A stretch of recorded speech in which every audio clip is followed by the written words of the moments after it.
Assalamu alaikum my dear students. I hope you will understand this chapter very clearly. Now it's time to do the mashq of this chapter. So नए अल्फाज के मायने. अल्फाज, these are the words and these are the meanings. So उमंग, ख्वाहिश. तरंग, उमंग, जोश. गुल, शोर. कौसार, बहुत सारे पहाड़. ज़कंद, छलांग. कह, पहाड़. आशियाँ, घर. नगरी, बस्ती या शहर.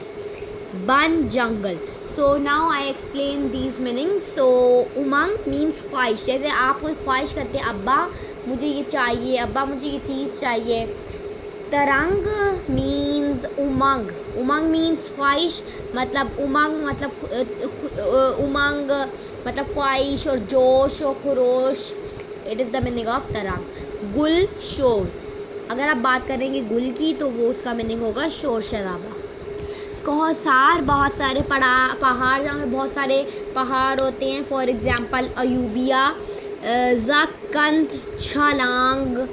कह पहाड़ को कहते हैं. कौसार बहुत सारे पहाड़ को, कह सिर्फ पहाड़ को.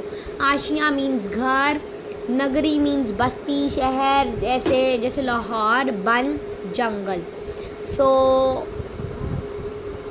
come to your page number 103. सरगर्मियों में से सवाल नंबर 1. नज़म के काफ़ियों हम वज़न अल्फाज की फहरिस्त बनाएं. अच्छा, अब जो है काफ़ियों, ये है हम वज़न अल्फाज. काफ़ियों और हम वज़न अल्फाज आ रहे हैं. दीज आर सेम एज हम आवाज़ अल्फाज. फॉर एग्ज़ाम्पल काम, शाम, नाम.